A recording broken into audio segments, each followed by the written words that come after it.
And my AI is running, so it will do your summary for you. Okay, thank you. We have, this meeting will be recorded. We upload it to Facebook, or excuse me, to YouTube, which then can be posted to Facebook, but it's available whether you have a Facebook account or not. You can find us on YouTube. The convention is starting today. We have two of our members, our delegates, Richard Adler. I saw him dancing at the start of the convention last night, having a good time. And Jeff Nybert, who is our longtime member and city council, is also one of our delegates representing us. And Jan Park, who is a friend of our club. I ran with her for Central Committee. She is also one of our delegates. So good luck to our delegates. I hope they have a good time in Chicago. At this time, I'd like to open it up to anybody who has not been at our meeting before who would like to introduce themselves. So, G, do you want to unmute yourself again and introduce yourself? G. Winkler? Yeah, sure. I am a volunteer with Kanitha Matoury's campaign. I was given this link to hear what the candidates have to say, so to educate myself and to support Kanitha. So, yeah. Thank you so much. Thanks for joining. Anybody else that's new, who has not been on our call, that is either running for office or here to represent a campaign or would like to say hi? Anyone else?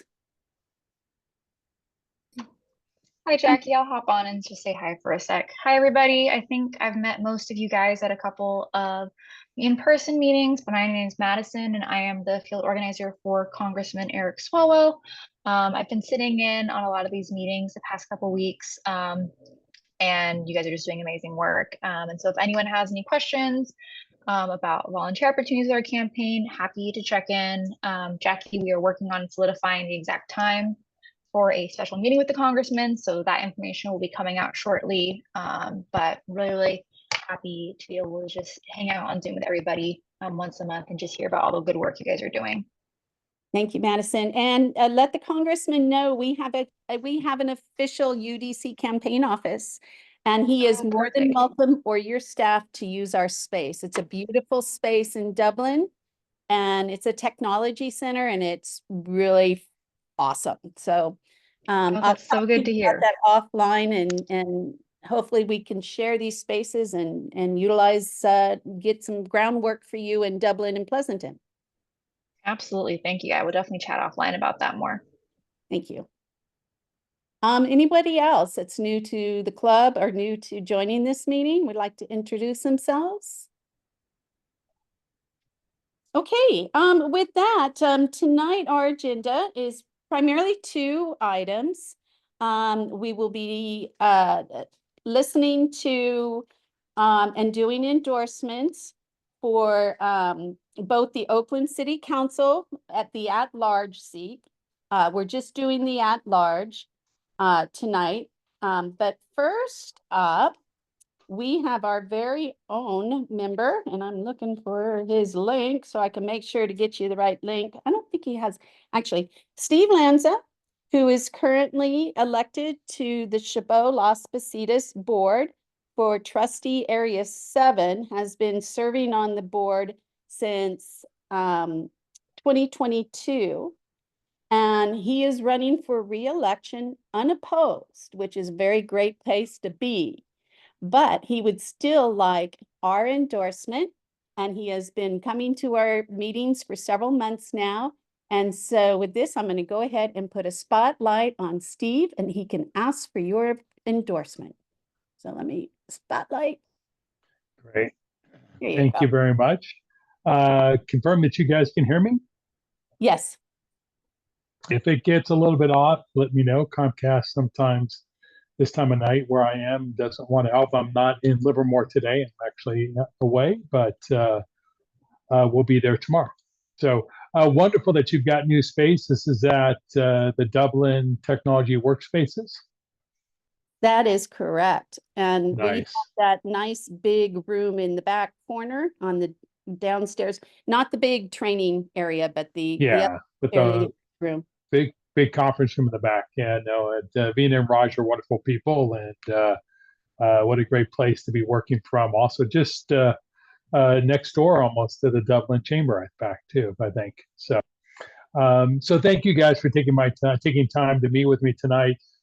It's a very important night for all of us, and in fact, I'll do one more throw out for one of the trustees from Union City area, Harris Mojadedi, who is also at the convention and was showcased on ABC7 yesterday, the day before, maybe a few days ago, at the Democratic convention for all of us. And I can assure you, his thoughts are very similar to ours and aligned. So, And he is Eric Swalwell's alternate in Central Committee as well.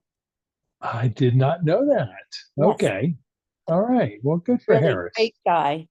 Yes. No, he is. He is wonderful. It's, as in fact, Jackie and I talked, there's a little bit going on the trustee board. We've got a couple, what I might consider pretty right-facing candidates for a couple of the seats. So we're doing what we can to go help our colleagues as best as we can in our current role, because we're nonpartisan, but still helping out to help our team really focus on our students. So that's really why I do this. I was thinking about this the other day, and it's how do you help student success? How do you help making sure that this is an incredibly fiscally well-run,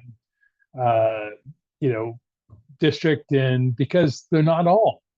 We've had a couple who have had severe issues and bankruptcy challenges and things like that.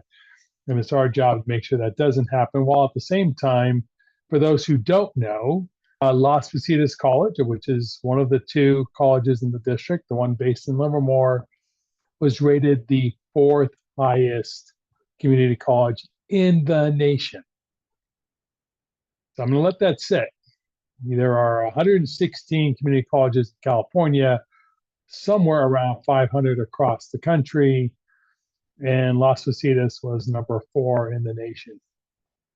I think it's second in the state. It's been first in the state. It's one of these things that doesn't really matter. Once you're up there, if you continue to deliver, I mean, it doesn't really matter if you're number 4 or number 10, just that you are delivering to your students. And so I'm excited to go continue to help make that continue on. Some of my background, since I really haven't covered that, I feel like I spent a lot of my time preparing for this role. So I came out of the technology world, so don't hold that against me. Those people who want to understand what semiconductors are, I can talk to you for hours about it. Spent 20 years in that industry, helping a company called Lam Research, which employs a bunch of people in Fremont and a bunch of people in Livermore, along with other places in the world, grow and quadruple in my time there, in a whole bunch of different roles, including my last one, which was helping coach and mentor executives. So a lot of what I've done is to help me prepare for this. So 20 years in the semiconductor industry at a VP and above level. But probably more important was time I spent at Las Positas teaching, time I spent at Las Positas for 6 years, business advisory board, 4 years at Ohlone College and the accounting advisory board, spent 4 years with Cal Poly, understanding how Cal Poly works, ended up chairing the College of Engineering advisory board, faculty lecturer now for 20 years while I worked full time between University of San Francisco and Golden Gate University, Ohlone, and Las Positas, and then been on the foundation board at Las Positas College for a number of years, including chairing it for a couple of years. So this is not new to me. This is not something I've thought about for a couple of years. It's something that is in my soul, despite whatever I've done, is focusing some time on education. And I can tell you, Chabot Las Positas district is in good hands with the current trustees we have. Hopefully we'll keep most of them. Tim Sobrante, who many of you know, unfortunately is not going to run again. Anybody who knows Tim probably figured out that he has about 8 jobs right now. So, maybe getting down to 7 might help a little bit. But that was kind of my background. I wanted to leave it open from there and kind of open up for any questions that you might have about the district or any inputs from me about the district. Ellis, is it all right if I call on folks? Jackie? Yes, feel free. Thank you. Okay. I'm used to teaching on Zoom. In fact, I just finished a few minutes before we jumped on here, so I may go get dinner when we're done. But Ellis, please. Just so you know, Tim was the president of this club. Oh, Yeah, I had the privilege. I asked this question. Of all the people in the universe, what made you choose this path of not only public service, but mentoring and doing that type of thing? Most people don't do that. Is there something in your background that was pivotal, that was the seed that made you decide to take this path? Sure. So I had the opportunity to go to De Anza College. Anyone who knows De Anza, in fact, it's one of the better colleges across the state because I have money for college. So 2 years at De Anza College, and then I went to a CSU, Cal Poly, with anybody who's a Cal Poly fan. Hence why I ended up helping them out down there because it was a great education at a good price. And it's such a critical thing for us to have across the state. And I started my career at a company called Raycam. If anyone knows Raycam, one of the best run companies in the Bay Area. I was so spoiled. I learned from people who not only talked about business, but talked about growing individuals, and it stuck. And I was able to take that with me my whole career, learning from a whole lot of people. And so I, at Raycam, and then finished my career at Lam Research, was again a Fortune 300 corporation. I took my Cal Poly and my De Anza College and my Golden Gate University Masters because I was a working adult, and it's a great school for working adults while my kids were young. And I competed for very senior roles and from some very high-end and very bright and capable people. But so when I decided to finish a bit early so I could go focus on doing this, I have an advising business. I help CEOs in the Valley and the Tri-Valley heavily try to build and grow their businesses. It's because Lam gave me the opportunity to do that early. And I've always wanted the opportunity to share, the incredible experience at Lam and at Raycam with others. So I always, we do all these personality and style tests and executives today. I was always kind of an odd in that my style was a little bit more, let's just say, sharing. So now I get to put it all together. I feel very supposed to be able to do that. Van? Yeah, I am not surprised that no one wants to run against you, and I certainly would back endorsing you this time. But I have a question that arose from reading an article in the New York Times today about the fact that there's a dearth of EV technicians, and I'm wondering if Las Positas has a role in improving that situation. We certainly could. I know that from discussions I've had with other colleges, part of one of the things I like about the trustee roles, I get to meet with other colleges at some other events. Evergreen has done an amazing job, Evergreen in San Jose, in working with Tesla to go help them prepare a number of technicians. It's not just EV, there's also with the CHIPS Act, which I am a major proponent and can spend hours talking about if anybody wants to know why it was so important. But we also going to have a dearth of folks in the semiconductor industry also. One of the things I've prided myself on is being able to reach out and get some other companies engaged with Las Positas College. On the EV side, I don't know for sure we do some work with Gillick, who is making electric buses now. And then the other side of it will be to go work with the Semi Association, which Positas hosted just 18 months ago, I think, in bringing and highlighting the semiconductor workforce in the Tri-Valley area. So I'm hopeful that we will continue down those paths.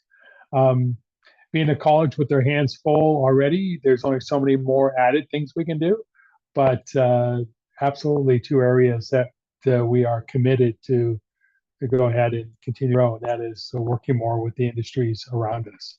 So, it'll be interesting to see if it's EV or biotech that we get more support. And it really comes down to being able to find the right partner. The right partner leads to the best programs. Okay. Thank you. Sure. And any closing remarks that you might want to make? No, just what a great organization. I'm not surprised that Tim Sabranti was president at one time. I had the opportunity to chair the Innovation Tri-Valley Board for 3 years through the pandemic and the 2040 plan, and leaned on Tim a great deal. And what a wonderful person. So thank you. Great college, support us. I still seek your endorsement because I think you're a great organization, and I am proud to be part of the Tri-Valley. Ellis, you had another question? I just wanted to tell you, not only was Tim Sabranti the president, but he got one of his students from Dublin High to be the club secretary. His name is Eric Swalwell. Right. Oh, great. Great. No, there's no legacy here whatsoever. Yes. Yeah, Our club has a long history between Jerry McNerney, Eric Swalwell, Tim Sabranti. They've all been there for us. And with that, Ellis, I'm going to go ahead and move on to our city council. We will vote on this tonight. It's going to be a yes, up, no, or an abstain. And I know you were talking about going and getting something to eat, but I will definitely text you the results of our vote later in the evening. Thank you much. Take care. Thank you. Bye-bye. Thank you so much. Our next session, normally we have not heard from our city to the west of us. We are a suburb of Oakland, not San Francisco, but we are a suburb of Oakland.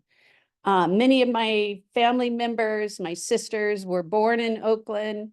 My mother grew up out in the East Bay in Pinole and went to Richmond High.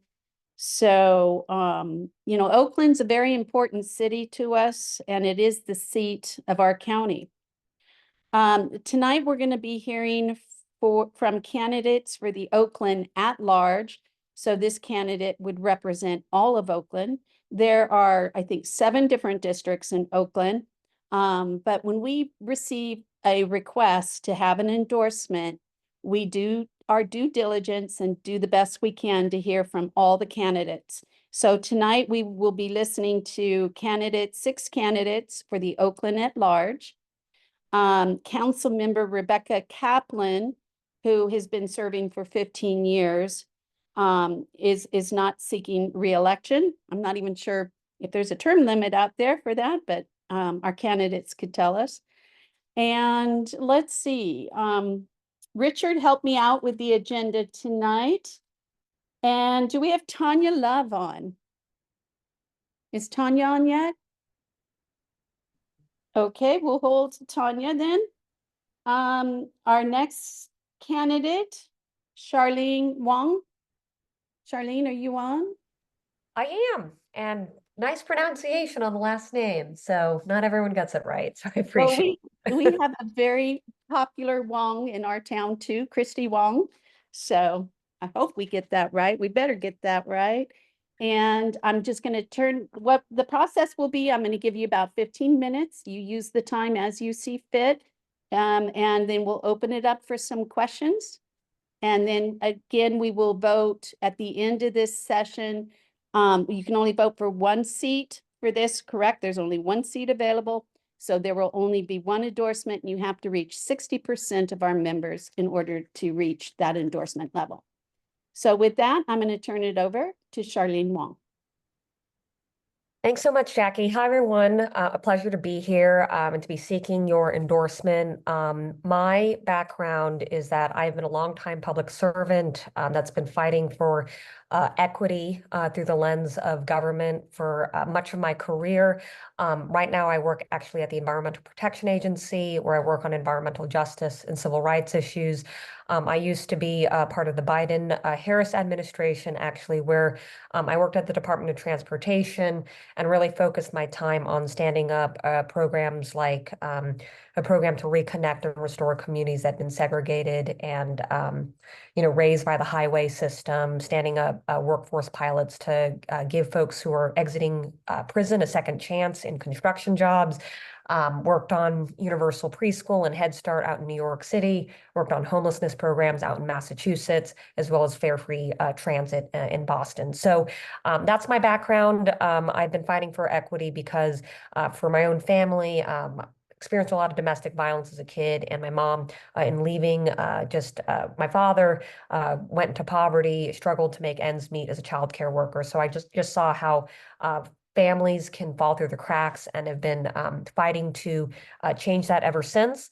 My platform for the Oakland City Council is one which I think I can really, because Oakland is in fact struggling with crime and gun violence. It is it's not just a Fox News narrative. Unfortunately, it is real. You can see it when you walk the streets.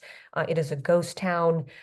You see a lot of closed storefronts, businesses that literally have a note that says, we've closed up, can't do it because of all the robberies happening. And so what I'm interested in doing here in Oakland is a mixture of policies that are both, we do need to address the crime and stop the bleeding with a focus on community policing. We just need to have that investment in terms of hiring more officers that are from Oakland to really also build trust, have accountability, but also ensure that we have some basic safety here in Oakland.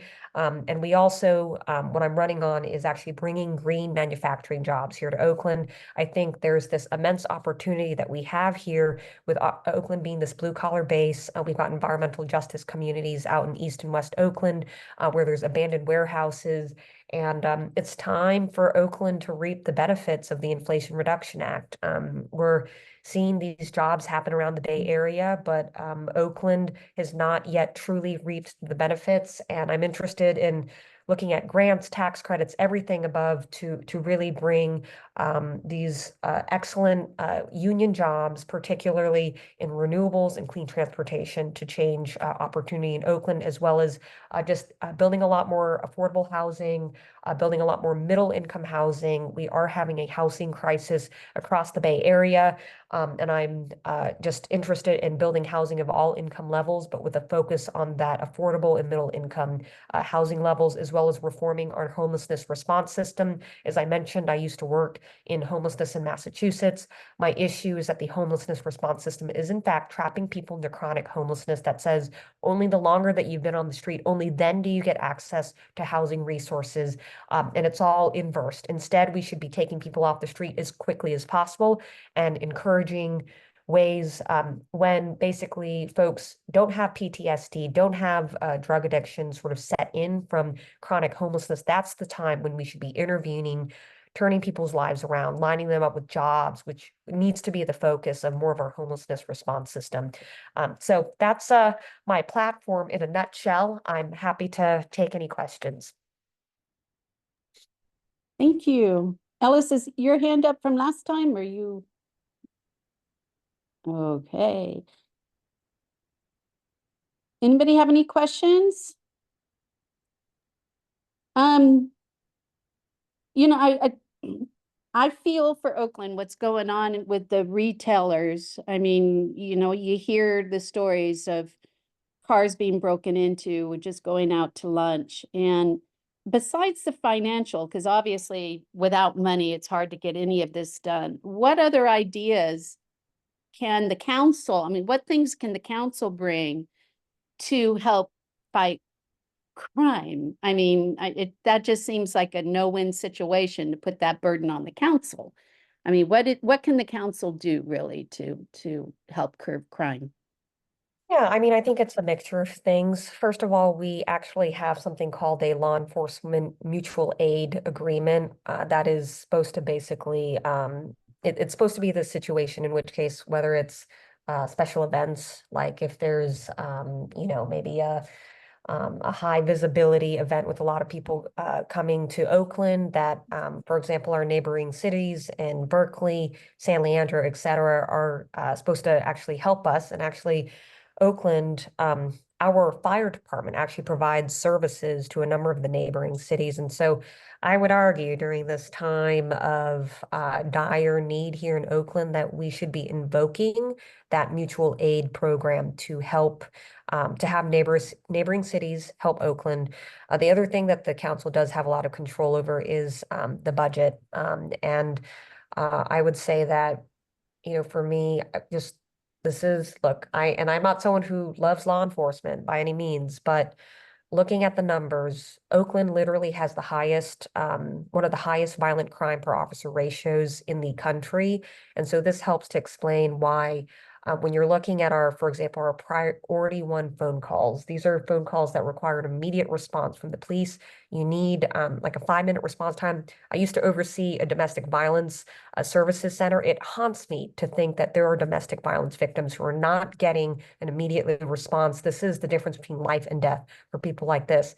And it does concern me that basically we don't even have some basic public safety resources. And some of it comes through the fact that we do need to actually hire more police officers. That way we're bringing down that ratio. And that way these sort of response, these priority one phone calls that require an immediate response can be responded to as an immediate thing. And of course, we should invest into community-based resources for safety, but you need like a basic skeleton of policing, and we don't have that right now in Oakland. Charlie? Hi, so my question for you is because you have a joint liaison team with the school district, what are ways that you believe the city could best help in supporting your connection between city council and the school district, which is going through a lot right now? Yeah, I mean, I think one thing, because we know that students right now, it's just the aftershocks of COVID, right? It's been real.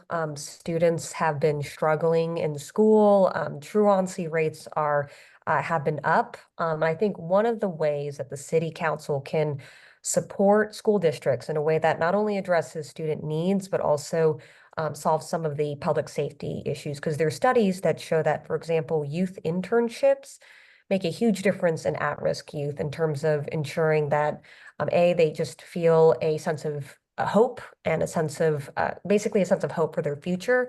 I think one thing that the city council can do that there's not yet an advocate is to really work with the school district to ensure that we are providing best-in-class youth internship programs, including, with the police department, with fire departments, other and also I would say the public or the private sector to also encourage these internships for youths that will make a big difference in lives. And there's an existing program called Career Pathways, which I'm particularly interested in having the city council look into and partner with when it comes to OUSD. Thank you. Van?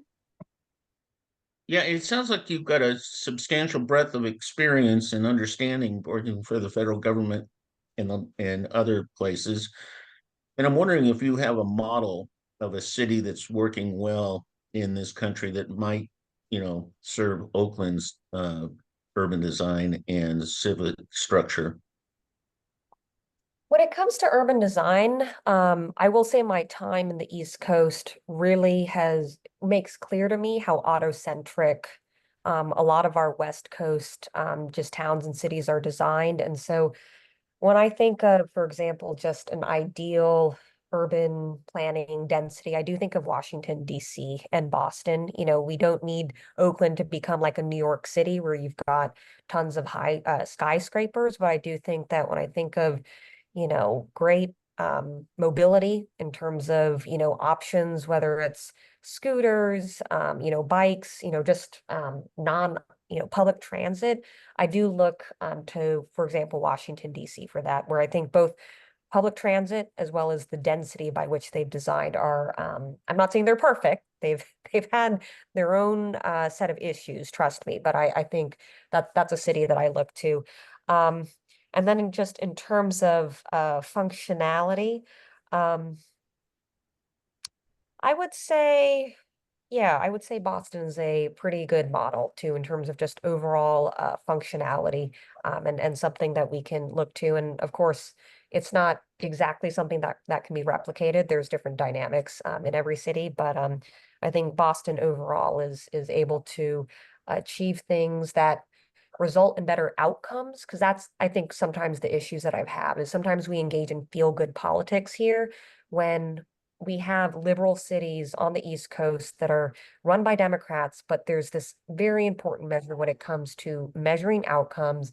I get feedback sometimes that says, oh, there's no homelessness issues in Massachusetts. Like why do you think that could apply here to Oakland? And I would say, actually, it's not that Oakland and New York, or sorry, Massachusetts and New York don't have issues with homelessness. In fact, they are challenged with same high rate of housing prices.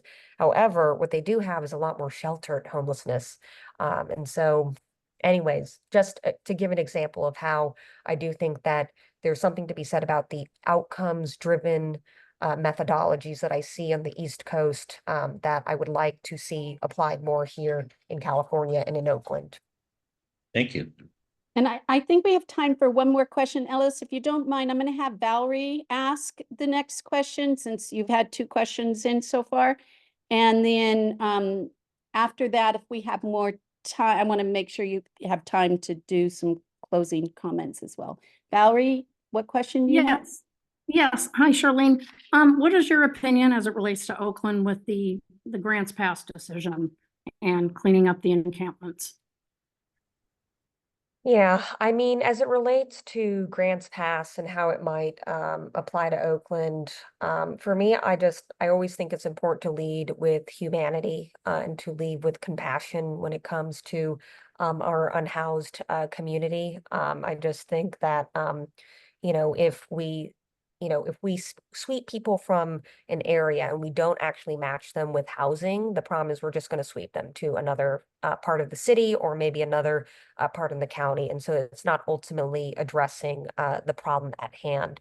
And one of the things that I am running on, as I mentioned, is this reforming of the homelessness system that basically by virtue of saying, we're going to rate you on your vulnerability score, and only when you've achieved a certain, high score, the sicker you are, then do you get access to housing. That inadvertently, what the system is doing is it's basically saying you need to be chronically homeless before we help you. And so, to me, that is also, I would say, unjust, and it is inhumane actually to not treat people while they actually have a much better chance of recovering.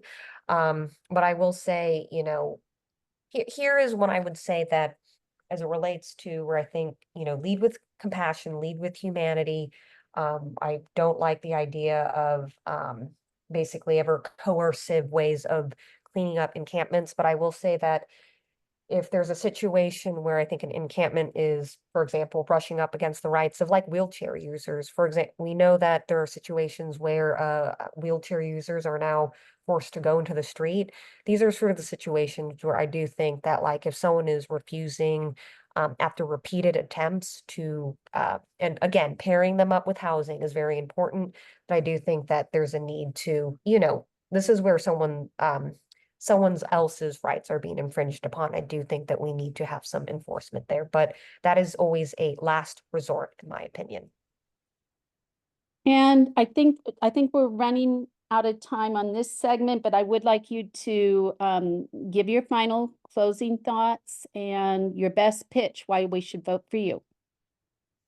Yeah, the reason that you should vote for me is, I would say particularly as folks who are not in the Oakland area, but I would say that my platform is designed to bring benefits not only to Oakland in terms of inclusive economic development. I didn't even touch upon this whole idea that I'm running on, like spurring the development of cultural districts that'll bring in lots of regional just tourism dollars. But what I would say is, I've carefully crafted a design or platform that is designed to uplift the most disadvantaged communities here in Oakland, to prevent their displacement into neighboring communities when we know that there's been long time, for example, black communities here in Oakland that we need to do everything to retain and ensure that they're able to stay, including by building their community wealth, by giving you opportunities for entrepreneurship. I really see the way that I've designed the platform is that this is going to create regional benefits for the Bay Area at large. For example, when we think of putting Oakland on the map as a green manufacturing hub. So that's my pitch to you. I'm also the fundraising leader in this race, and not because I have a bunch of wealthy friends, but in fact, because I work my tail off, and also because there's just a lot of people who have seen me over the years work in public service. It's a lot of people in public service who have donated to me, who have seen the genuineness and authentic way by which I really do pursue justice through government. So that's And all. post your website in the chat. Okay. Thank you so much. So much. And please stick around and listen to the other presentations. Sounds good. And if we have time at the end of this, I'll still give folks more time if they have additional comments that they want to say at the end. But I want to move on to our next candidate. Thank you. I'm going to go ahead and remove your spotlight. If I can find you, where is it? Remove spotlight. Thank you. And do we have Rowena? Yes, hello, good evening. I am here. Hi, Rowena. Let me spotlight you real quick before you get started so we know that you're going to get a good recording out of this. Hold on. Richard, are you on? Oh, there we are. There she is. And I'm going to spotlight. So our next candidate is Rowena Brown. And she is a California Legislative District Director and award-winning community organizer. So I'm going to turn the floor over to you. And like I said before, we have about 15 minutes total time for your statements and then question and answer. Go ahead. Okay, sounds good. So just an opening statement. An opening statement, anything you'd like to say, and then we can open it up for questions. So your total time is about 15 minutes. Oh, wow. Okay, phenomenal. Well, good evening. Everyone, thank you so much for having me. Rowena Brown, running for Oakland City Council at large. Proud East Bay native who grew up playing in East Oakland parks to living, working, and playing in the beautiful city of Oakland for over 2 decades now. And just really locally grown. Attended Laney College, Mills College, and then law school right across the bay at UC Hastings. Former optician turned 8th grade civics education teacher to working as an East Oakland constituent coordinator, serving the community during the pandemic.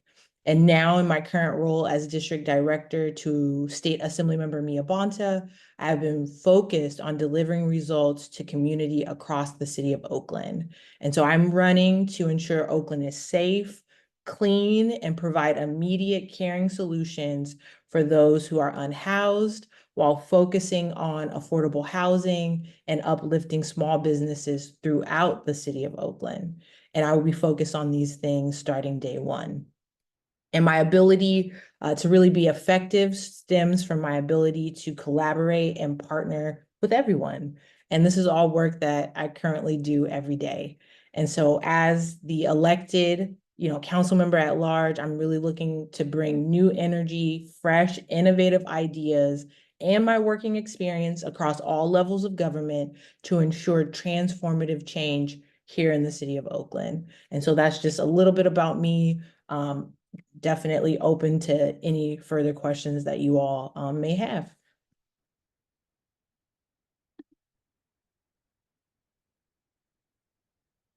Sorry, I'm trying to unmute myself. Can't find my mute button. Okay, Valerie, did you have a question or is your hand up from before? Oh, Charlie, do you have a question? All right. So my question for you is OEA, the Oakland Education Association, has been running into issues of declining enrollment because of students being forced out because of how expensive housing is in Oakland. So my question is, what are some of your thoughts or plans that you want to implement to help dealing with the fact that these families are getting priced out to places like Tracy? Yeah, definitely. Great question. And that's been ongoing, right? As many families living in Oakland have been displaced to places like Pittsburgh and Antioch.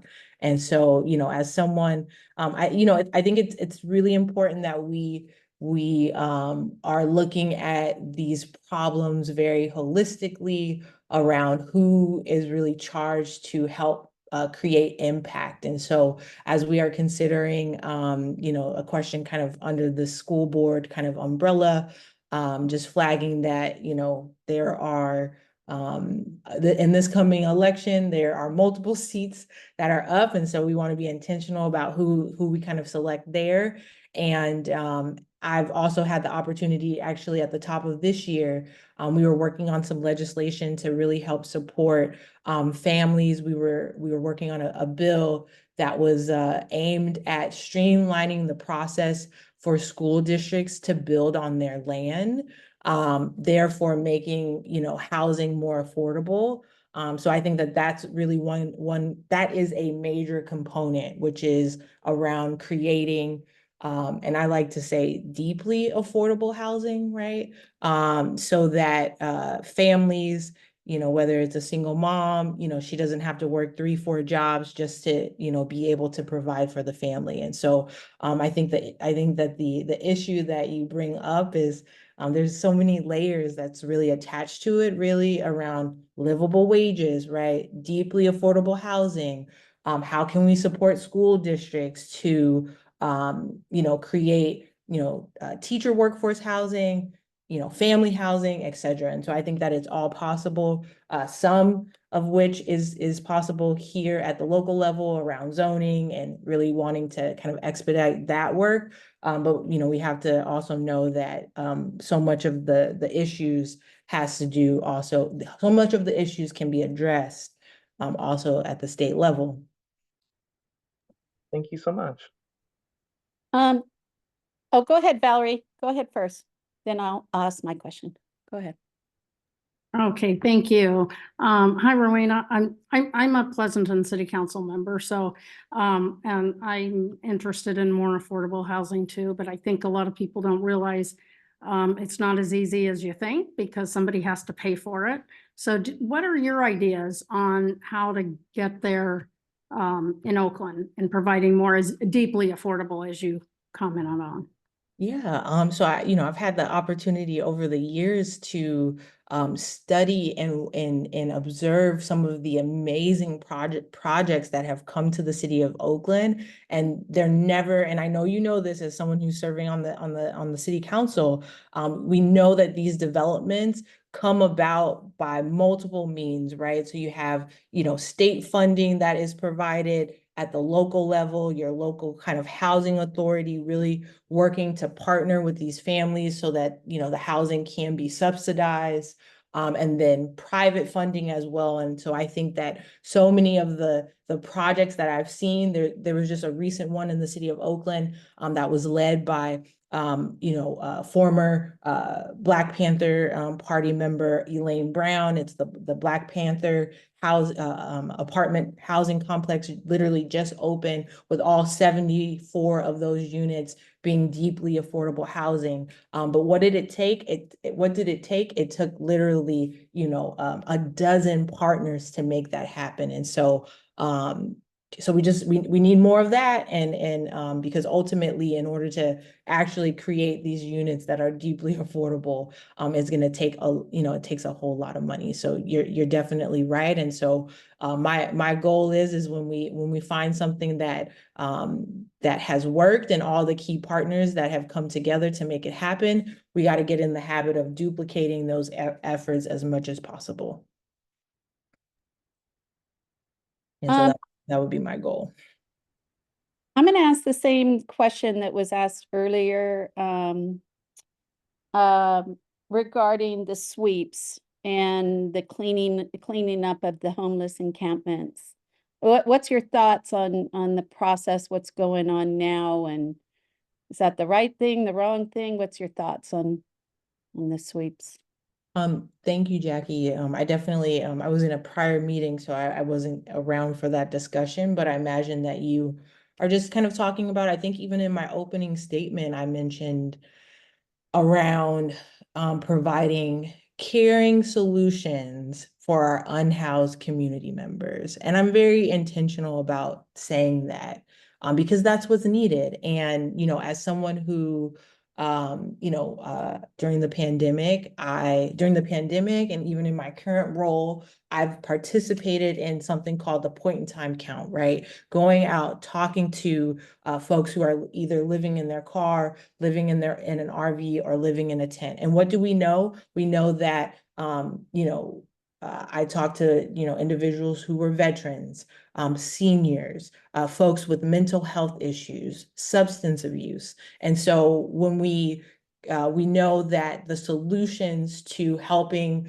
to solve homelessness in the city of Oakland, we are going to have to continue to approach it from various angles. Also, as a previous City of Oakland employee, I also know that you can go out and talk with some of the individuals, and they may not want support, right? So what are our avenues for ensuring that they have what they need? But we also know that there are, many folks who want assistance and they want help. And so we need to get those folks immediately into transitional housing that turns to permanent housing. And then we need to address the needs of those who have mental health issues, because at the end of the day, you can't take someone who is facing, has mental health needs and place them in housing and think they're going to be okay. The services have to be wraparound. And so that is what I'm really focused on, is those types of solutions. Thank you very much. Other questions? Anyone? Okay. If you'd like to make any closing comments, is your best pitch. Tell us why we should vote for you. Well, I mean, thank you all for, putting together, a conversation, meeting the candidates. It's important. Something that I mentioned, that I taught 8th grade civics education. So you can imagine that civic engagement and voter education is something that is extremely important to me. And so, thank you for putting together, this platform and coming together. So super grateful for that. So I'm, as mentioned, running for Oakland City Council, really to help impact change in our city, because we know that we need it. We know that the voters are really, I think they're kind of tired of lip service and wanting action. And so I believe that I am the best candidate to really hit the ground running on day one to help implement and get work done, because I've been able to work not only at the local level, but now at the state level, working on state level legislation to really help improve, one of which air quality here in West Oakland, helping to mitigate that. And so I'm a leader who's focused on results, focused on accountability. We want safe, clean neighborhoods, all of which, I'm focused on. And, important to note around just being able to partner and collaborate with others. I'm endorsed by, our Attorney General, Rob Bonta, of course, endorsed by my boss, Assemblymember Bonta, the California Women's List, Council Members Kaplan, Currently serving as the at-large council member since 2009. Councilmember Dan Cobb, Councilmember Treva Reed, amongst many others. And that has everything to do with the work that I've been able to do alongside them. So very huge.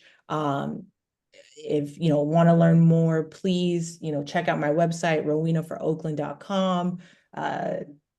Donate, volunteer.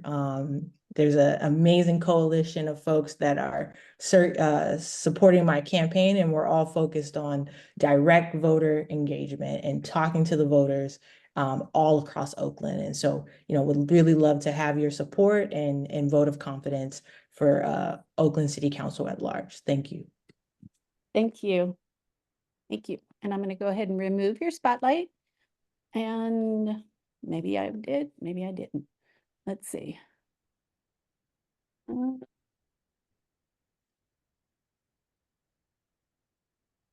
Okay, Richard, are you on? Yeah. Okay, let's see. Who do we have next? It's a little early is the chief on? I see his team here. Okay, can you see if we have him and can spotlight him? Let's see. I don't have co-host permissions if you want to share that, but I do see his team is on here. It looks like. Hold on a sec.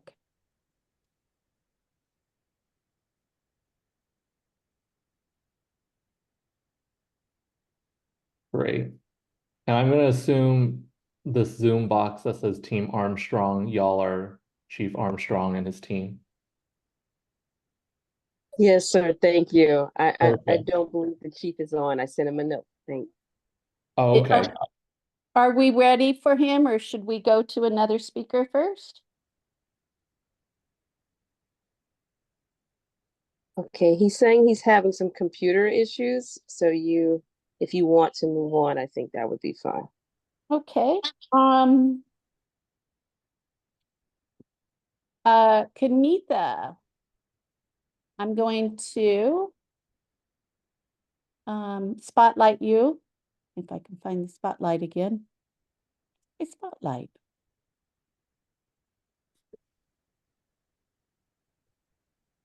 Sorry, guys. Bear with me. There we go. Thank you, Richard. And Kanitha, I think your camera is just a little, there we go. Better. Oh, we have some feedback if you have another device that has. Is it better? Can you hear me? Echo. Oh. If you have like another session running, like a cell phone with this on it, it will echo. You can only be connected to one sound at a time.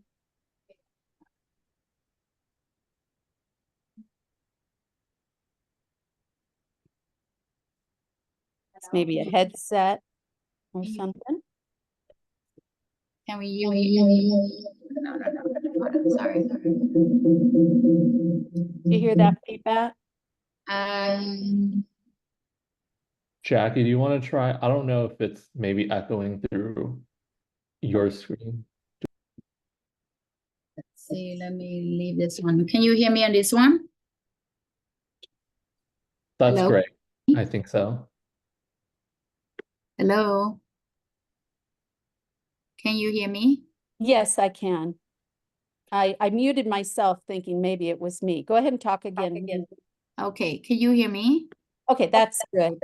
Okay, awesome. Sorry about that. I am allergic to Zoom, so doing too much COVID and Zooming. So a little bit about me, background, never been a politician at all. I am a small business owner.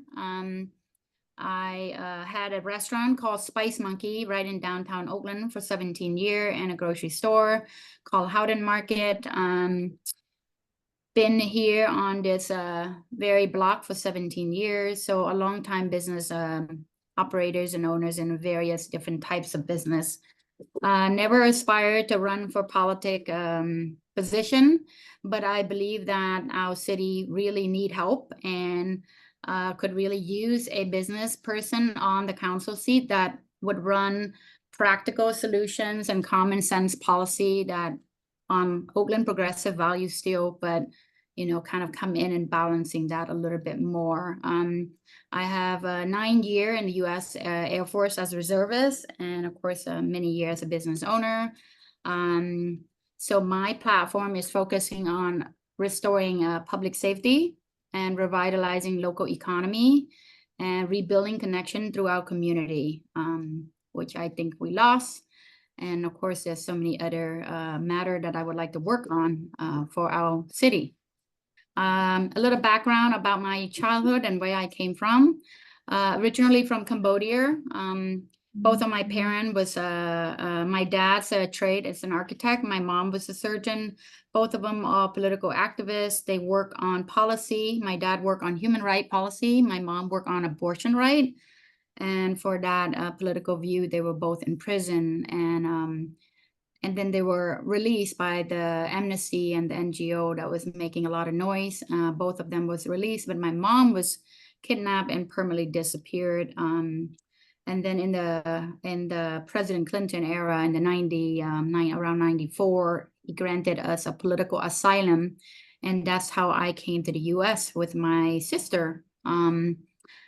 And I joined the Air Force. I came to Oakland and opened the restaurants, and I have 2 beautiful children, and been here since then. And what else about me? Yes, been in the community for a long time, just right here in downtown Oakland, and been very happy to get to know everyone. But our city is really, especially the small community, business community is really hurting. All my friends are literally closing all their shops. A lot of restaurants are going out of business, and so is others' business that's supporting it. And the downtown quarter is really badly in shape. We are very frustrated, and I think that we really need to prioritize correctly. And I think that the city hall need it's very dysfunctional as of right now. Yeah. As a business owner, what would you say would be the first thing that you would want to change with the way City Hall is being run? Well, I would definitely prioritize on the public safety. If we don't have public safety, then we don't have anything, like in terms of like the security to continue to do business in Oakland, for example, or to have proper insurance. For example, all our operation is very costly right now, which also lead into it's very dangerous. Like my insurance went from like what 3,800 to now 15,000 with no coverage. I'm not the only one that's experiencing this. Is everyone is experiencing it. It's not stable. So I think that those are the first thing that we work on in terms of like providing safety all around. And of course, the perception of safety is also a huge factor, because the fact that people don't feel safe, no one's coming to dine, no one come to shop, no one come to hang out around here. And that is really hurting Oakland in general. So that will be my priority number one. And then, of course, it is very, I don't think it's a secret that the city of Oakland is not pro-business. It takes forever. Like when I was opening my grocery store, when I had the restaurant, and then some 7 years later, and I decided I wanted to go open a restaurant, a market, it took 2.5 years just to get permit. And it's like, a lot of business going out of business before they even get into business, because it's just like the fund and everything. There's a lot of different bureaucracy situation that could be probably revisit and look at, and we could become more of a pro-business and giving people more incentive to open a business. A lot of business owners are like myself. We have a passion that we wanted to share, and of course that we wanted to make living along the way doing what we love. And we're pretty much like artists, and therefore I think that helping people who have passion, who said, well, I wanted to open a tea shop, or I want to open a grocery store, or I want to open a restaurant, or I want to open my own law firm. These are energy that we should foster as a community in general. Like, Barack Obama said, small business are pretty much the economy and the backbone of like our community. And I think that's what I fall in love with Oakland 17 years ago when I come here to open my restaurant, which is my dream. I was working with, I think, Charles Schwab at the time, and right out of college. And, I was just like really in love with the diversity and everything else that Oakland have to offer. But I think now our city is deteriorating and it's going the wrong direction.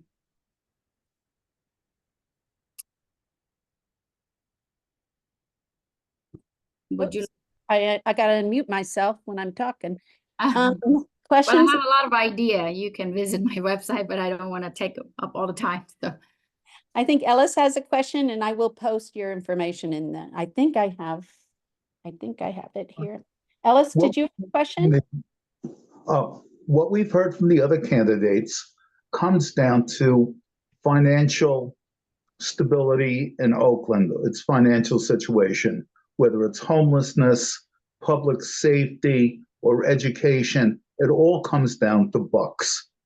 And one of the big drain on bucks from our perspective, or my perspective out here in the suburbs, is that Oakland has had a love affair with ball teams, basketball, baseball, and football teams. And that relationship, in my view, has not been equitable, profitable for Oakland. We've got a bunch of millionaires, if not billionaires, running around on a baseball field surrounded by homelessness, crime, and poor education. Has the relationship with those ball teams and with professional sports been good for Oakland or bad for Oakland? We're at a point where Oakland may have to choose as to whether it has professional ball teams, professional athletic teams. Has that been beneficial in your view, or has that been a detriment and a luxury that Oakland can't afford? That's thank you for asking that question. That's definitely a luxury for sure. It's costing tax dollars a lot of funding. I mean, if a regular person would understand how money being raised, is through measures and bonds being sold, and then of course turns around, and then all the fees goes up, like PG&Es and utilities and trash and everything else to offset the payback. There's a lot of so again, like the Coliseum, I think that was a bond that was being sold to raise the fund to build it, and now it's being sold to pay off the debt and or plug the budget deficit. So these are some of the stuff that I wouldn't agree upon in terms of being a business owner, because I felt like it's just not it's not good for the tax dollar in terms of like for the people, because that's why making Oakland's a very not affordable city to live. It's very expensive. I mean, for years we struggling with like people who works in the restaurants or at the market that couldn't afford to live here. They have to commute, and then in return you don't have enough staff because people are like, well, I can't afford to live here and I can't afford to commute. Then there was a year that we have a big shortage of chef and of kitchen workers or any of the labor. So it's again, when people ask me like, how are you going to run City Hall when you don't have any background in it? I said, well, as a chef, for many years where I cook for hundreds and hundreds of people some night, you got to really get your mise en place in places and prioritize straight and correct. And if you have in the service, the same thing, they train you, like, which one you do first, or else you're going to get killed in the battle. And so prioritization, it's very important in terms of what need to happen. And of course, you're really spot on in terms of what you said there.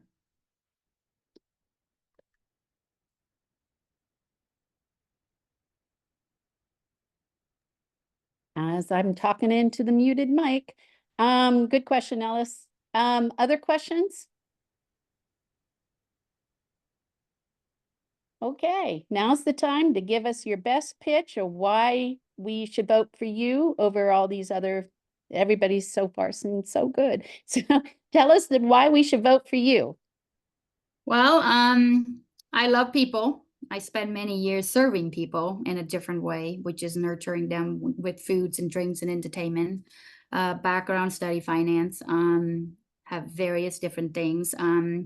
I think that it's time that Oakland council seat need a live experienced person that understand like the business flows on how things are working. It's like, your colleague just asked me, it takes money to make money, to do everything. So therefore that we need change, and we need practical common sense change. And in order to, afford our progressive value, which I'm very much aligned. But without that, then, of course, we're going to have a lot of talk. And, I feel like our city is deteriorating, and everything that I have vested in, it's just, we're all losing all our savings and fund, and everything is going the wrong direction. And it's like you said, and I appreciate you guys so much. You said that, Oakland is very important, because it's like when you have cancer, you have to address the situation because it will spread widely. And it's just like, we can't build fences around Oakland and said, well, we're going to be okay with the next in the rest of the Bay Area city. And this is where I plan to address real practical solution and a lot of common sense, a lot of triaging. And, I think that that the people of Oakland deserve it, and I deserve it, and all my colleagues and friends. I don't have as many as political endorsers and as everyone else that been joining. I do have a handful because they are aware of me and my background and my experience from dining and patron the restaurant for many years. So there's some of political leader that's endorsing me, but majorities are community leaders, chef, and restaurant owners, and tour, a lot of business communities and community leader. So I hope you guys give me a chance. I could bring a lot of fresh idea. I'm creative. I could, take a piece of wood and turn it into something that could make sense, and I have a lot of idea.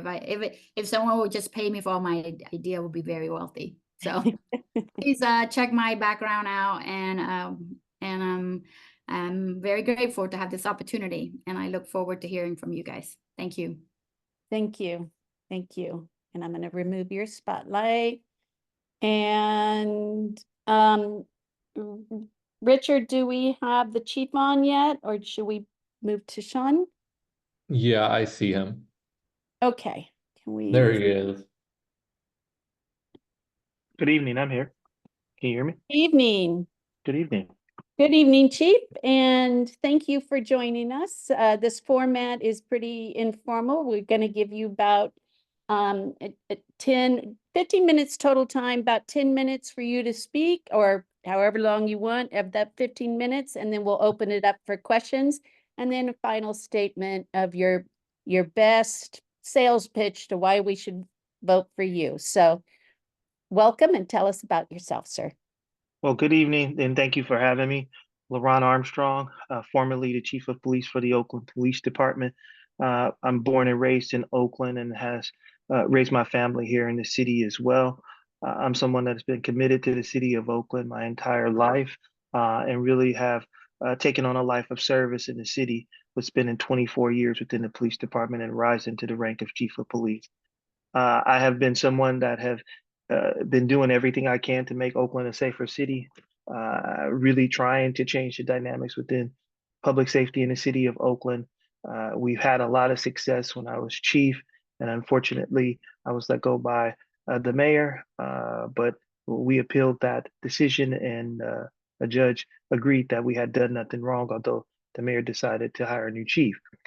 We look forward to this election, and we believe that the experience that I've gained over many years as a leader in this community and as someone who served this community puts us in a position we believe to be the best candidate to address the public safety crisis in the city of Oakland. The person that comes in with the most experience around how to handle city business. I manage the largest department in the city, which is the police department, with over 1,100 employees and a budget of over $300 million. I was the first chief in 40 years to deliver 2 years of balanced budgets from the police department, underspending by a couple of $1 million every year. So I really understand how to manage money in the city of Oakland, how to be fiscally responsible. But also, I'm a graduate of the Harvard Executive Leadership School. And so I also understand how you run an organization. And at the end of the day, I think Oakland deserves a leader. Oakland is lacking leadership, a true plan on how it's going to get out of the situation it finds itself in. And I hope that my experience and my time serving the city serves me well, hopefully, on November 5th to be elected to take the at-large seat. And so just look forward to answering your questions and hopefully getting your endorsement. Questions? Anyone? Valerie? Okay, thank you. So, LeRonne, how do you feel if, running for city council in Oakland, where you were a police chief and you undoubtedly know a lot of people in the police department, yet you will be responsible for, I'm assuming, negotiating contracts and with police. So how do you kind of look at that as a challenge? How do you intend to deal with that and doing that in a way that benefits Oakland? So, I mean, actually, I don't see it as a challenge, considering as the police chief, you have to deal with negotiations with the unions as well. You represent, you're one of the people that represents this, well, helps the city in those negotiations with the police union.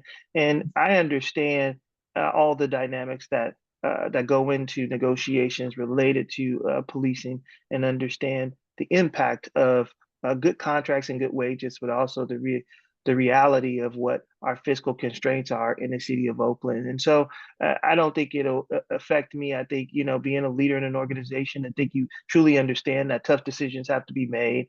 But I think people understand, as long as you can be transparent in the process and make sure people understand how you went about those negotiations and our desire to come to a fair contract. And so I don't think that it'll be an issue. But what I think it would be is I could bring some, informative information to those that are part of those negotiations about when specific things are requested or asked for. I think I could be able to inform my colleagues about how important those things may or may not be, or ways in which we might have alternative responses to those things. And so I hope my knowledge informs negotiations as opposed to hinder them. Thank you. Thank you. Ellis? Excuse my mouth being full. I just asked a question to the last candidate about the sports teams in Oakland, baseball, basketball, football. Have they been a good deal for Oakland, both financially and in any other ways? If you had the choice of getting into bed with yet another football team, how would you feel about it? Has this been a fruitful relationship, or forget about it? Well, I think at this point, Oakland is not in a fiscal position to look to spend money on a sports team. And I've never been a huge advocate for using tax dollars to fund sports teams, as we are dealing with billionaires who, can afford to build stadiums themselves and can pay their athletes millions of dollars. It seems like they should be able to fund their own stadiums. I do believe that the city of Oakland has gained a lot of national and international attention because of having sports teams. And so some of the most notable cities in America are synonymous with their sports teams. So I do think that there's benefits to having sports teams in your city, but you shouldn't do it at the cost of spending tax dollars in order to do it, when we have so many other issues that our tax dollars need to go towards. I really believe that you can have fair negotiations that allow the city to figure out a way to push these billionaires to utilize the money that they have in order to bring these sports teams, but if it means that we have to commit millions and millions of dollars to sports, I'm not in support of that. But I do believe that having these teams in, if you know these owners are willing to do it, I believe it could be a benefit to your city. I mean, it brings hundreds of thousands of people to your city, and in Oakland, I think we need to understand that the tax dollar, sales tax, visitors tax, hotel tax, all of those monies help your budget as well. And so we do want people to come visit the city. We want people to come to have a reason to come visit Oakland and support teams. But again, I don't believe we need to accomplish that through sacrificing our own budget to do it. Looking in the rearview mirror, has it been a good deal? The current deals that we have faced in the last several negotiations haven't been good for Oakland.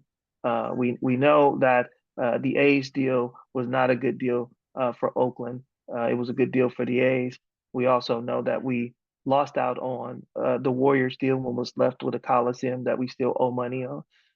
And so I think, the challenge has been is that past politicians, have, made bad deals that have come back to haunt us in later years. And so before we would agree, or I would be in support of any team coming, the deal would have to be beneficial for Oakland. And I don't know if we're in a fiscal position right now to be enticing to anybody, any major sports team to come to Oakland at this point.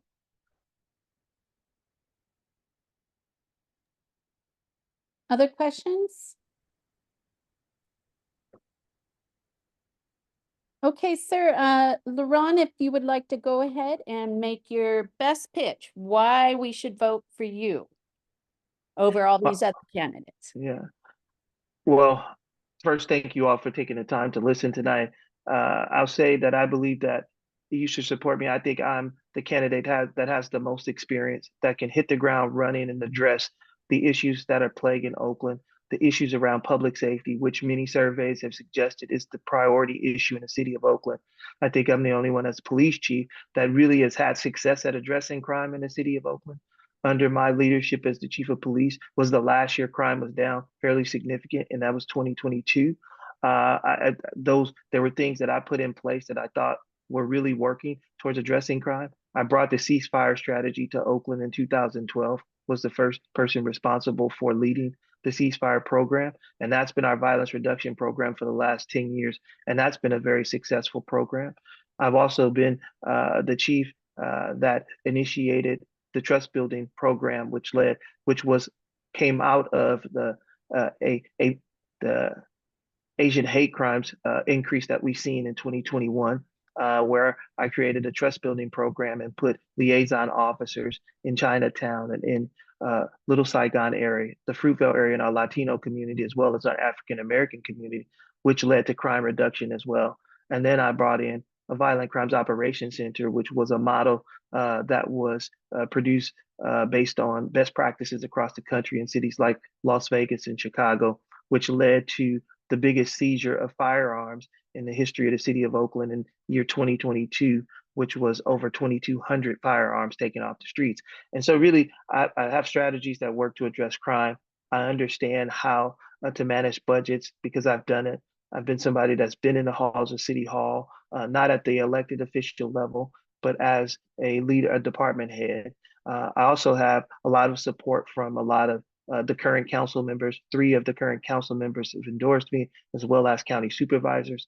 And so really, I hope that we understand that in this moment, Oakland needs somebody that can demonstrate leadership and understand how to get the city moving in the right direction. And I believe I'm the candidate that can do that. And I hope to get your support. Thank you, sir. And that is LeRonne Armstrong, and his link is in the chat. So if you have any other questions, feel free to click on that link. Thank you, sir.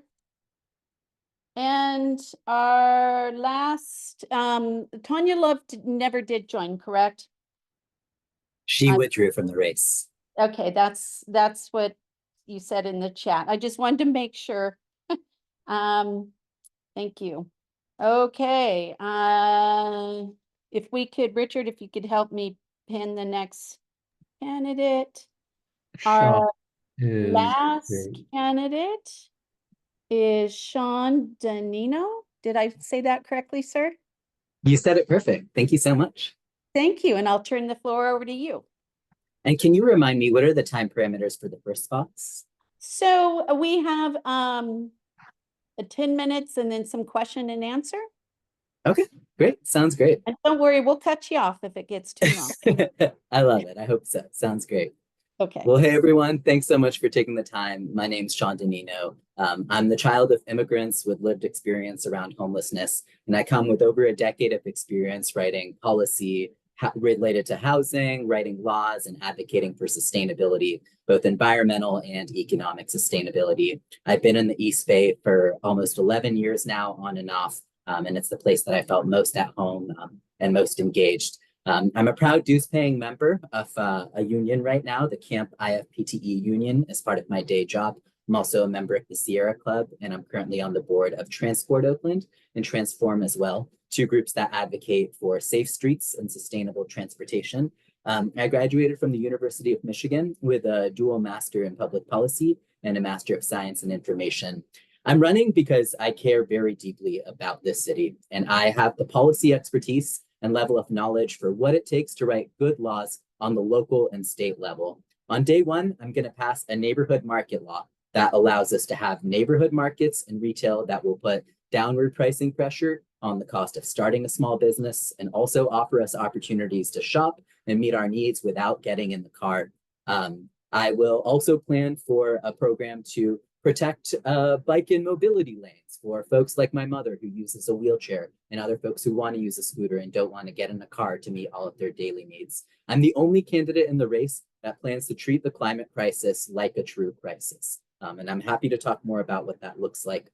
I spent the last 5 years at the State Housing Department, where I plan for the construction of over 250,000 homes across the state. I am a deep affordable housing expert when it comes to understanding what zoning and laws and development standards do to the cost and affordability and abundance of housing. And I got the Rockridge neighborhood here to accommodate an additional 5,000 homes, an area with a history of racial exclusion. I wove sustainability and analysis of environmental impacts into a lot of the programs I drafted, like the pro-housing designation.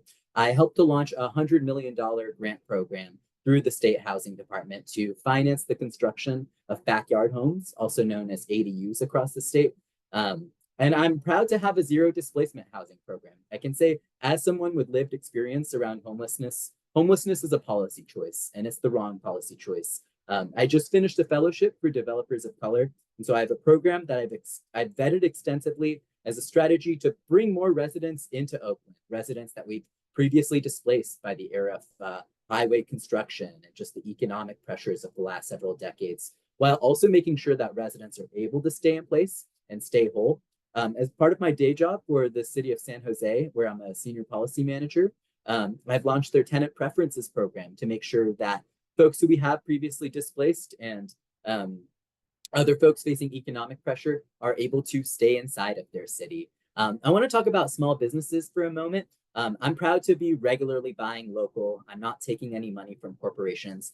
And I know the rules of what it takes to open a small business. And they're far too onerous and far too expensive. So to give an example, the median cost of starting a restaurant in Oakland is $800,000. There's several reasons why that's the case. A lot of them are minimum square footage requirements. A lot of them are an unwillingness to separate nighttime and daytime leases. In cities like Portland, for example, the city owns the underlying food carts that are clustered along bikeways and greenways, and the median cost of starting a business there is $60,000 versus the $800K here. So I'm a firm believer in making it far easier to open a small business, to make it more accessible, and also to set them up for success so that they can do the right volume that allows them to lower prices. Affordability and climate change are the threading needles behind so much of my policies, and I can give you a very robust set of priorities. In advance of this meeting, I sent to Richard Lee a policy brief with some of the central policy programs that I plan to pursue, including legalizing the neighborhood market, something I will do on day one, legalizing the sale of backyard homes. And another best practice is a 4-day work week. It sounds like a radical thing to a lot of people, but the city of Alameda, our southern neighbor, has one already. They're 9-hour days, 36-hour weeks. They don't look that different. City Hall still stays open. Monday to Friday. Just some people work Monday to Thursday. Some people work Tuesday to Friday. 100% of the data says that employee satisfaction improves, employee retention improves. There's so many benefits to both the business owner and other folks involved, to the employees, of course. As a proud union member, I'm a firm believer in advancing these issues. And I've been around the block in democratic work and politics. I've organized for a wide range of causes. And I can tell you, I was the lead campus organizer for a major presidential campaign in 2016, when that candidate, who was Bernie Sanders, did not win. I rallied behind the Democratic Party, and I told everyone to vote for Hillary. And I made sure that folks were regularly doing that as part of our coalition. So why choose me? I understand local and state policymaking better than anyone in this race. I spent 5 years at the state housing department, where I planned for 250,000 homes. And I know what it takes to write good laws. I pre-approved ordinances for things like neighborhood markets and legalizing the sale of backyard homes that will be ready to launch on day one. And most importantly, I understand what we can and can't control in local government.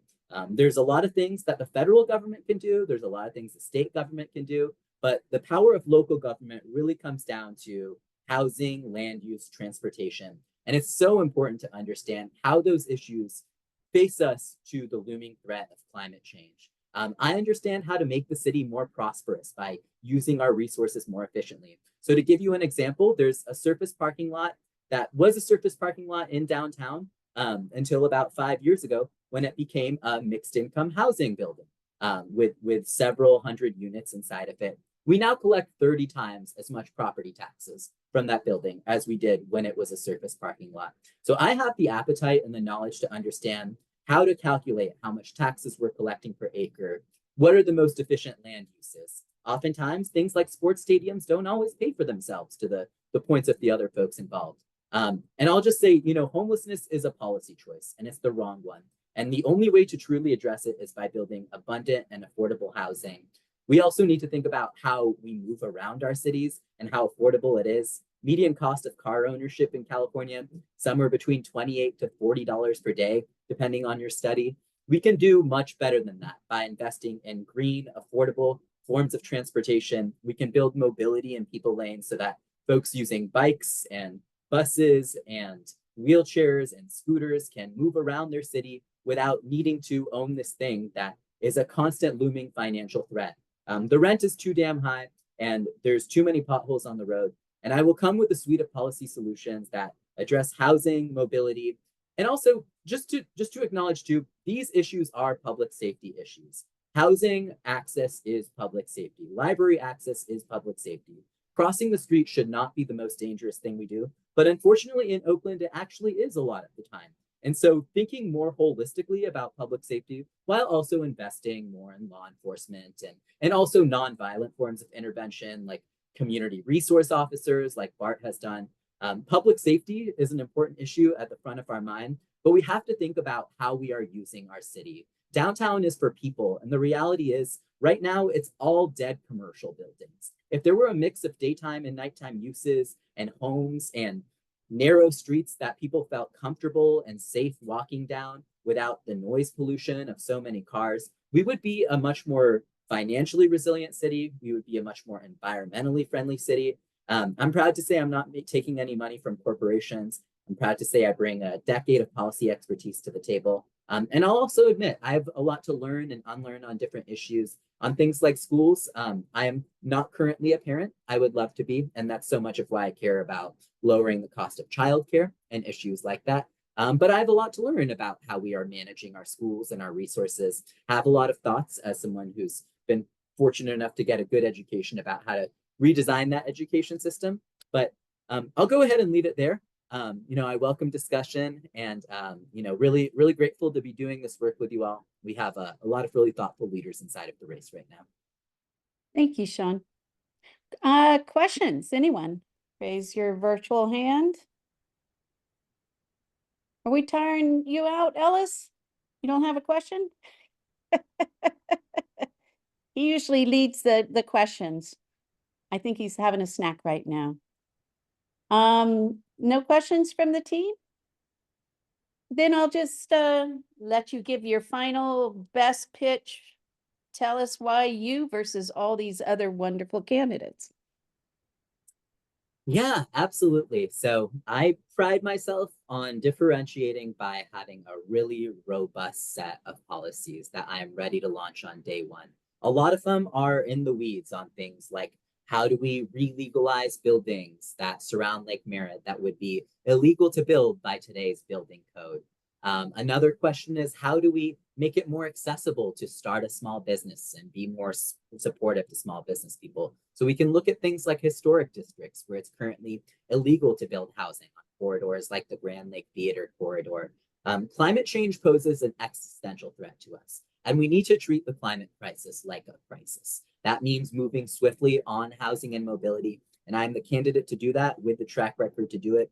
I just want to once again repeat that homelessness is a policy choice and it is the wrong one. We need to be prioritizing housing abundance as part of this work we do. And there's a lot of things that we can't control on the local government level. Things like abortion get a lot of the federal eyeballs, but land use is something that is squarely within the control of local governments. And I believe that we can use our land much more efficiently to make Oakland wealthy and prosperous and make sure that, the folks who made this city great are able to enjoy the upside of that wealth. We need to take issues like displacement seriously. And I'll bring humanity back to issues like work by prioritizing policies like a 4-day work week and thinking carefully about what the benefits and drawbacks are of things like telework. As a super commuter who spends more than 4 hours a day getting to my job, I understand the importance of building housing near jobs.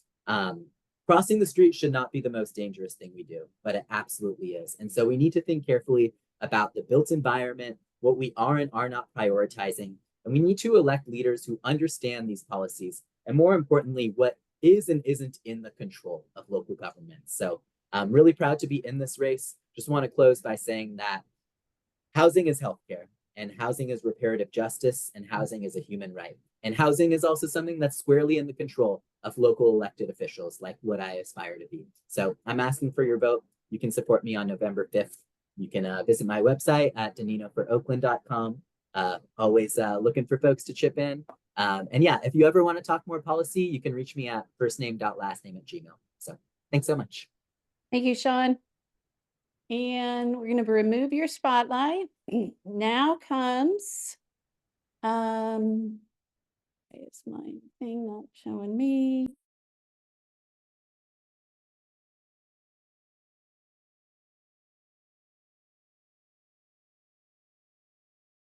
Sorry, I guess if I unmute, it would be helpful.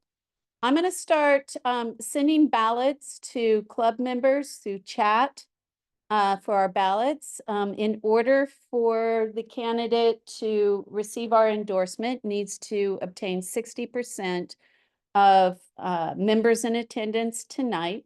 So it's not 60% of all of our members, but 60% of members in good standing tonight. I'm going to text this to our members in the chat. Look at your chat window, members, for your ballot. And we are voting on two seats tonight. And for the Oakland City Council, you can only select one person. There's only one seat available with the at-large. So this covers all of Oakland. So bear with me a second while I get this ballot to everybody, and then we'll finish up with the rest of our meeting. Okay.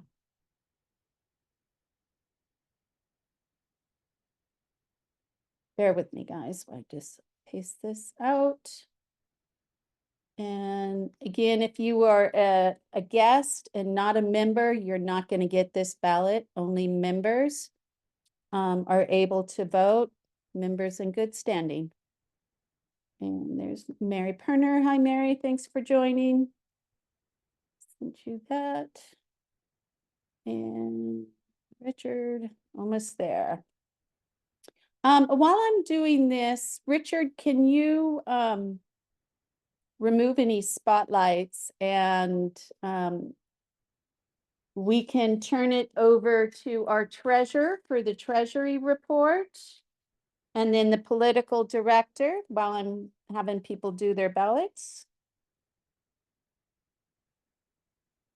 Valerie.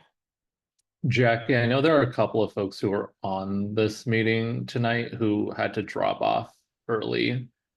And Do we? who were they? I know Jean Josie had to drop off. She was here for a bit. Okay. May have been other people that I'm missing.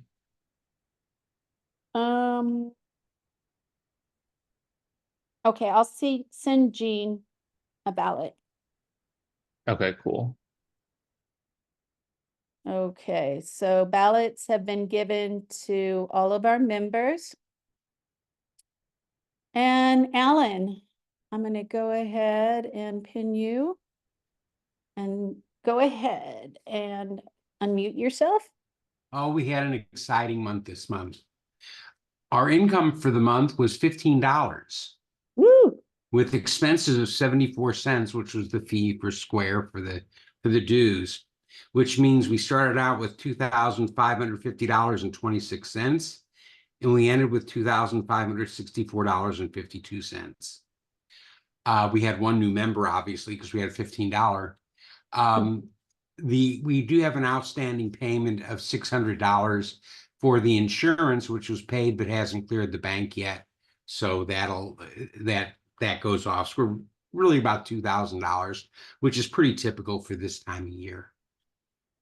And the insurance, is that It's through the insurance? CalDam, or it's the same insurance we've had for years. Interesting. I wonder if we need that if we're on Zoom. I'm just thinking. Well, but it's like, even if we have an event, or if we have a party, if it covers an event, it covers a meeting, and I think it was set up, and Ellis probably knows this better. It was set up for all the clubs like ours. Okay. And it's done as a group, and everybody pretty much does it. And we've done it for many, many years. Well, that's good to know, that, if we do have a special event, I don't have to buy a special insurance policy like I've done in the past. I put on there that it's for, in the coverage, we have up to 2 special events covered in addition to meetings, things like a party or a picnic. Those are automatically covered. I feel the party coming on. Okay, well, we're insured.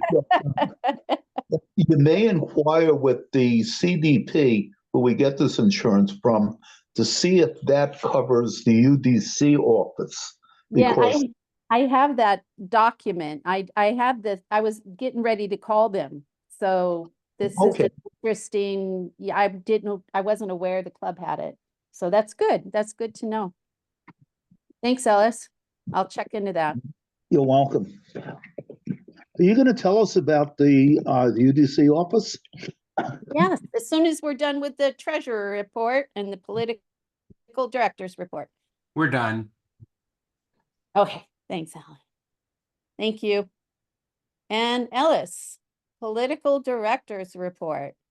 Well, the political director's report is on television right now. It's a guy named Joe on the screen. Oh. This is rather an exciting week. I've been following somebody named Dr. Alan Lichtman, who's developed a model called the 13 Keys. And with this model, he's been able to call the results of the last 10 presidential elections prior to the elections. And the model fits back to elections already all the way to 1860. And the keys have nothing to do with polls. The keys have to do with actual factual stuff. And the idea is, of the 13 keys, the incumbent has to get 8 keys in order to get reelected. If they have less than 8 keys, then the other party will get elected. And if they have more than 8 or more keys, they'll get reelected. Right now, there are 2 unresolved keys, and they are called the foreign policy military keys. One key says if the incumbent party has suffered a military or foreign affairs loss, they lose the key. We haven't had that situation. So Kamala Harris has that key. The other one says if we've had a military or foreign affairs victory, then they get the key. We haven't had that victory. The real fact of the matter is those two keys were handed to Bibi Netanyahu about 2 or 3 weeks ago. And he was asked by Biden and by Harris to cut a deal with Hamas to have a ceasefire and get the hostages back. Bibi also infamously went to Mar-a-Lago and spoke to you-know-who. Then he went to Israel and promptly whacked the head of Hamas and the number 2 in Hezbollah. So I guess you know which finger he was giving to Biden and Kamala. Now we're sitting on the edge of wondering what's Iran going to do before the election. Iran really hates Trump and will do nothing to get him elected. However, that doing nothing means holding their fire against Israel. And there are people inside Iran who would like not to hold their fire. So watch what's going on in the Middle East as to results of this election, at least according to the 13 Keys model.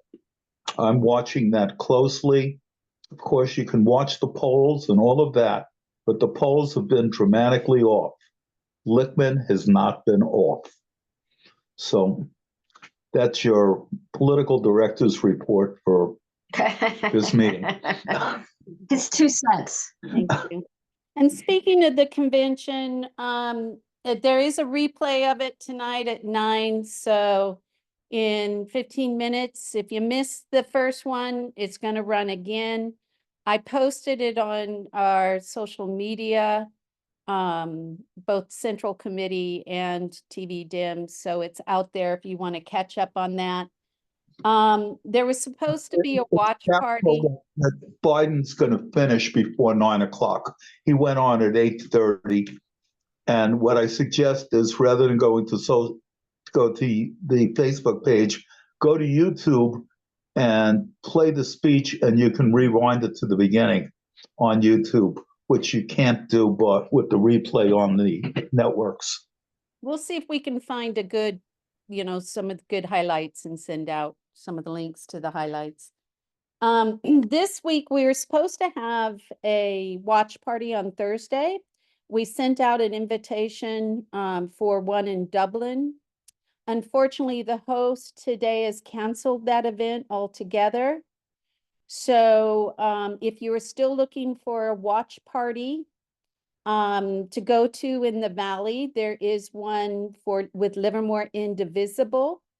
I will send it out to our membership. I probably won't send it to the larger distribution because they do have a limit of how many people they can have there. But I will send it to you guys. I apologize that this one got canceled. But there will be one in Livermore, and I will post all of the day's events on our social media. The other announcement that I had, is Ellis alluded to, is as chair of the Tri-Valley UDC, which is the campaign headquarters for the Democratic Party. I do have a campaign office, and I went and picked up my keys today. It is literally in the building just past the IBEW there. So it's literally right behind the IBEW is a nice building with professional office space. I'll have to send you guys all the information. The Dublin Technology Center, it's a beautiful facility. And I plan to, on the election night, have a watch party there and pay for that space for the watch party. They're very excited about us being there. The people that run the organization are kind of secretly going, yay, we like the Democratic Party, yay. But, they have to be professional there. We can't like be, making too much noise because there's other clients in the building.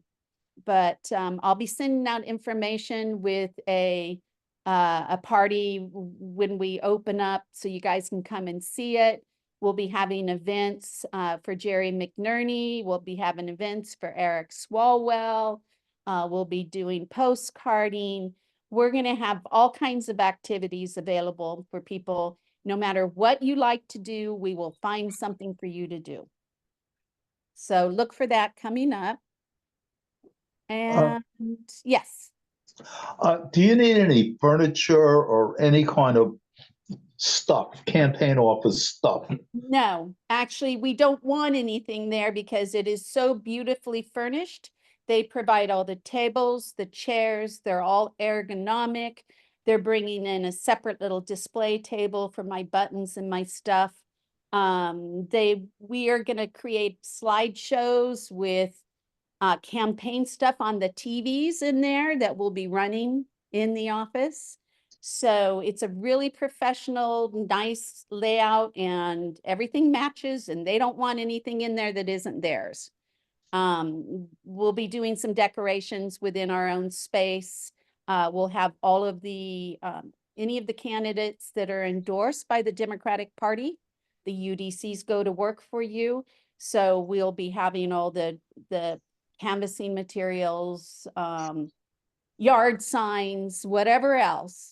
The UDC will be here to help those endorsed candidates of the Democratic Party. So if you are running for office, make sure that you are getting an interview with the Central Committee to get that endorsement. Because there's lots of benefits behind that. Now I'm going to make sure everybody is voted in this for the Oakland City Council. Is there anybody that still needs a moment to vote? Ellis and Sharon, did you guys get in your ballots? Yeah. I didn't get a ballot. This is wrong. You didn't? No. I looked under two places, chat and my email. Is it at another place? Nope, it would have been there. Hold on. In your chat. Okay. Let's see. Maybe it's just popped up. There's one that I can't read. No. There it is. Okay. See it? Okay, I just got it. Okay, good. Just got it. I'll vote now. Thank you. Thank you. Any other announcements while we're waiting for this last ballot? Yeah. If you don't mind, I can give you a couple. Yeah, Charlie, go ahead. All right. So first on August 29th at 5:30 in downtown Pleasanton, Jerry McNerney and I will be doing a joint fundraiser. It's on the patio of a place that's going to be opening up called the Duchess. They haven't fully opened yet. I just texted you the picture for it so you can have the RSVP link. But yeah, we'd love to see you there and love to have you out. And then the other one that I have is I'm going to be doing a canvassing event in the Orloff Park area on September 21st at 10 o'clock on the corner of like Harms Drive and Colne Street. So if you are interested in potentially walking or canvassing that day, we would love to have you there. I saw it went out in the email as well, so you have that link too. Okay. Perfect. Let me get back to my Zoom. Can I ask you something about your event? I got a text message to RSVP to that event, but a lot of people don't respond to text messages because frankly, even though it says your name and Jerry's name on it, there's a lot of scams out there. Is there some website we can go to respond to that? Sharon and I would like to go to that event.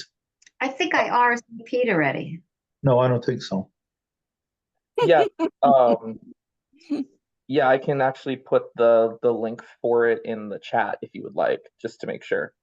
Okay, thank you. Of course.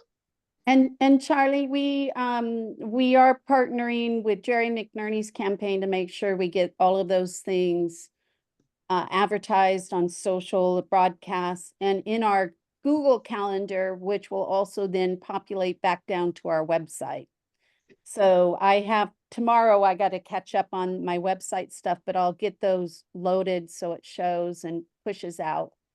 And we'll be working with the McNerney campaign to make sure to get all that stuff out. Okay, cool. I really appreciate that. Once you get our endorsement, we go to work for you.